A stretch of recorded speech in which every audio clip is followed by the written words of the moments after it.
All right, ladies and gentlemen. So now we come to a high point of our time here at WrestleShow NJ.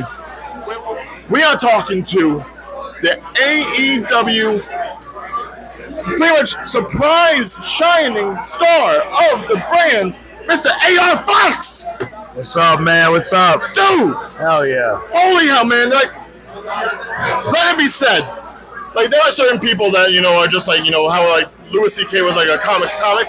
You are a wrestler's wrestler. Oh, thanks, man. Like, you are seriously somebody that, like, everybody knew about and then still had to be introduced to the world.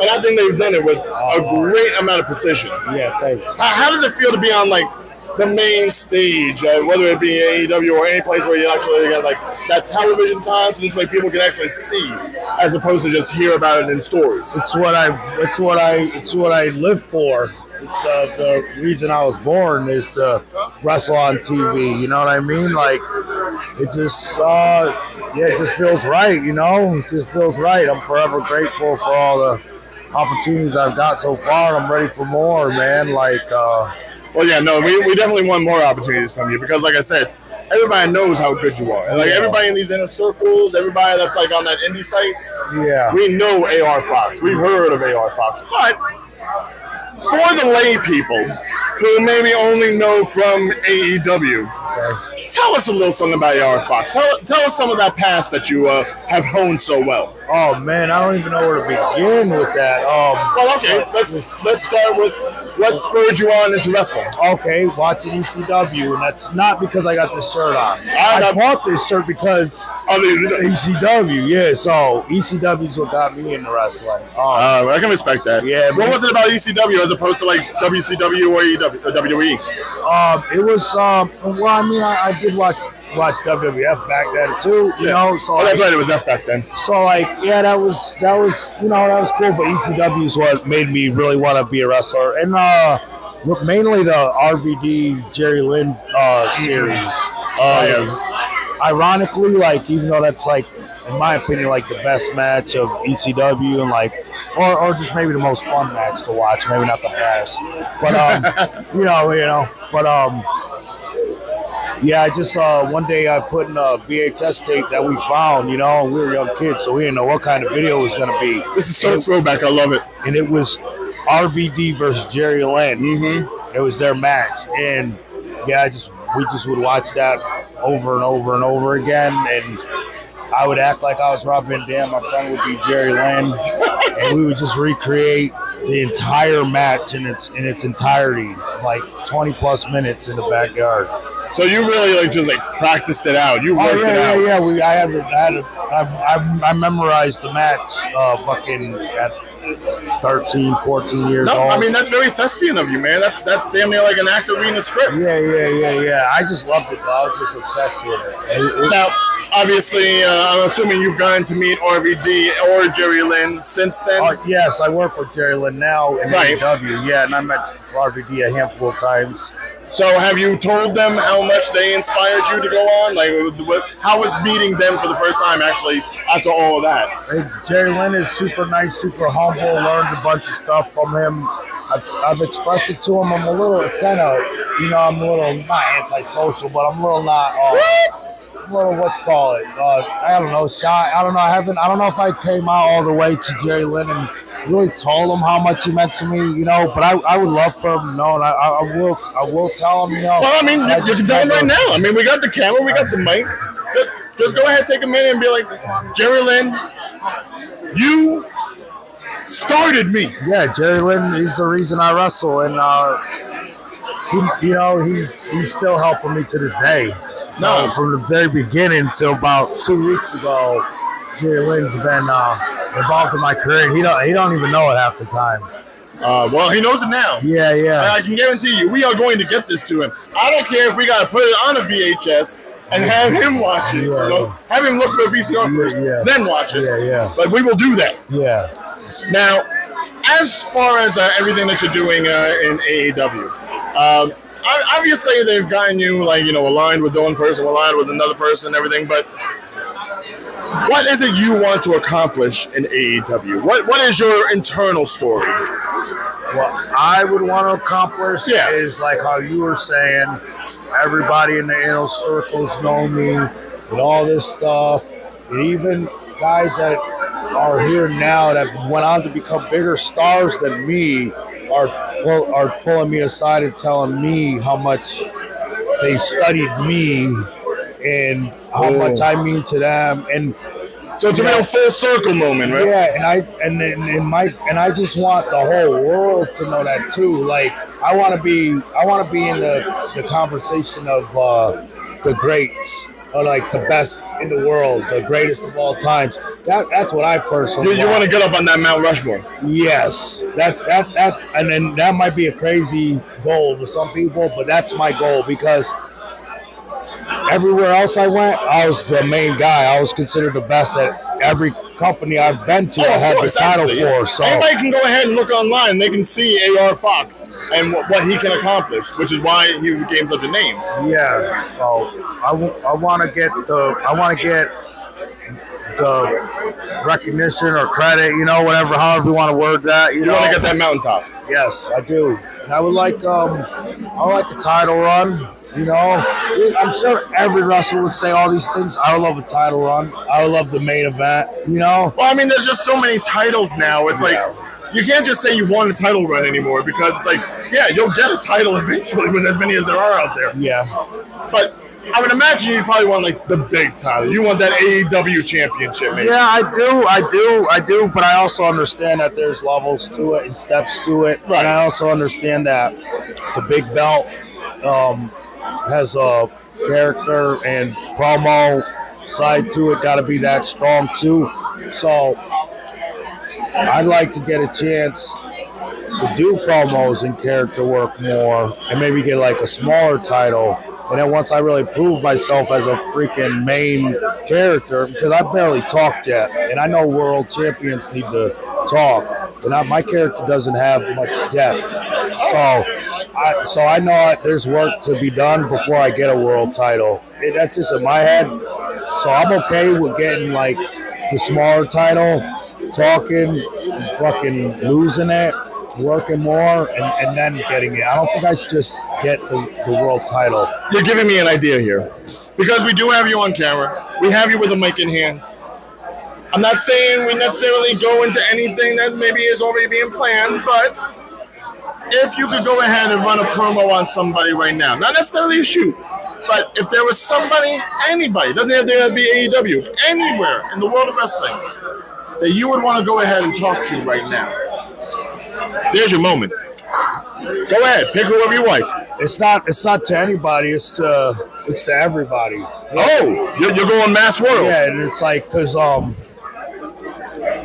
the real ones know, but you sitting there might not be a real one, so you might not know. So I got to fill them in on who I am. I'm the highest flyer in the game, the hardest worker on the job.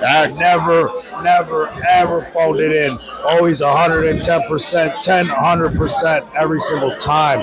I changed the way pro wrestling works today. I see some of my stuff in every single wrestling show I watch. I see stuff that I came up with. And you know what? It still didn't earn me my spot. So I'm going to do whatever I got to do and take out whoever I got to take out to get the spot that I rightfully deserve and get the credit that I'm owed. See, as we say in the tri-state area, Fox don't get gassed! Yeah, hell yeah. Now, there is one question I've been asking everybody, and obviously I got to ask it to you to keep the flow. We here at Jabronis United, we have that mentality of being a jabroni where we are pretty much young, dumb, fun, but we also are a little unapologetic. What we do and for the hell of it. Is there any moment or any time you've talked to somebody or talked to a group or done something to an establishment where you were unapologetic? Like you did it and they questioned it and you're like, because I did. What of it?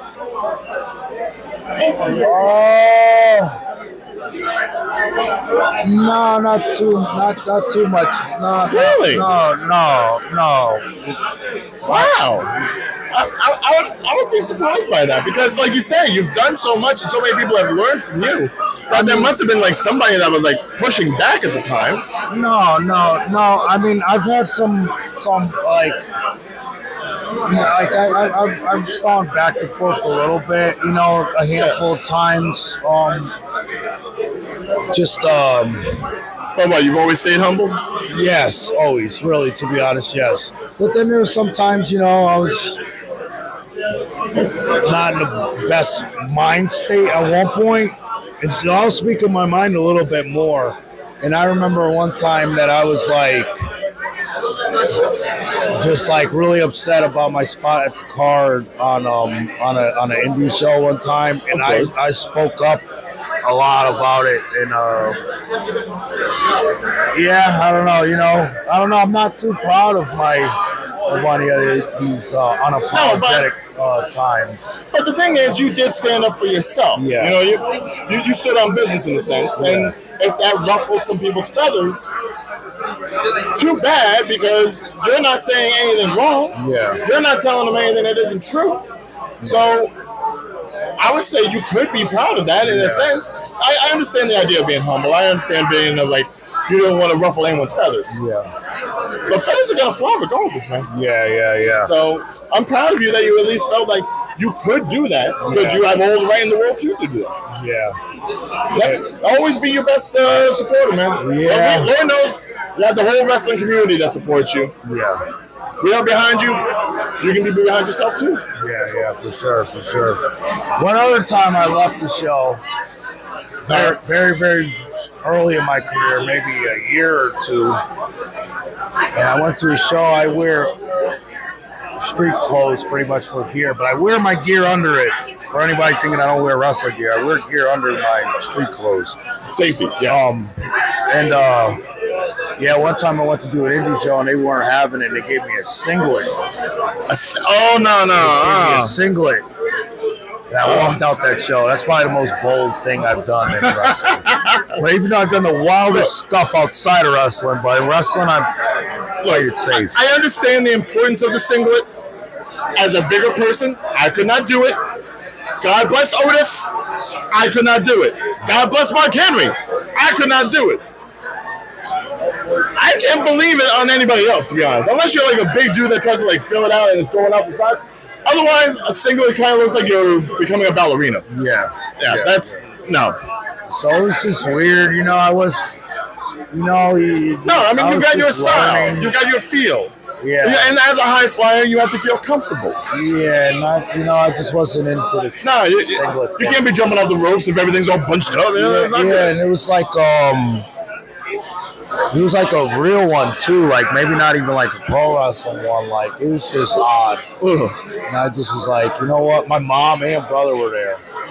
Oh no! They were coming to watch. So they would have had to have seen you in the singlet. Yeah, exactly. You know what I mean? So it's like, that's gotta be like. And had they seen you before that? I'm not sure because it was pretty early in. So let's say, sake of argument, that was the first time they were going to see you. Yeah, and I was going to be. And you were going to be looking like you were in high school wrestling class. Yeah. Ooh. Yeah. It was an old school place I went to, and they're like, "You need gear. You can't wear that." I was like, they tried to put the headset on you. Yeah, they just found old ass. Oh my god! I think it was yellow. I remember. Yellow? I think so. Yeah. Ew, man! I barely told the worst story. Damn color. Oh, fucking like urine, pea soup, green. Oh no, man! Thank God. No. Be unapologetic about that. Nobody should have to deal with that. I feel bad enough when Cody Rhodes is wearing like the whole big one piece. Like, how do you not sweat? Yeah, that's true. No, but you have your style, you have your look, you have your ways. AR Fox is AR Fox, no matter what. Yeah. And for that, we are so thankful to have this time with you, man. It's like outside of obviously AEW, are any other shows that you're doing anytime soon? I'm mainly focusing on AEW. I'm putting all my everything into that mainly because they run on Saturdays. So it's hard to pick indie shows because they run on Saturday. So then I'll be of course. Trying to put the monkey wrench in it. But I got my school that I got a wrestling school in Atlanta, the WWA 4. Ooh, Atlanta. That's tough birds. You know, just focus on my school and AEW for right now. All right. Well, I mean, I'm sure anybody that wants to go into it, you really couldn't do better than AR Fox. Yeah, I got to be in that school of teaching. If you want to have like that all around, well figured out persona, physique, everything. Because look at the man. Look, you will end up like him. AR Fox, thank you so much for your time. It has been wonderful talking to you. And we here at Jabronis United, we do stay humble. Yeah, hell so yeah. Thank you for being part of that. Hell yeah. Stay humble. Always. Stay humble.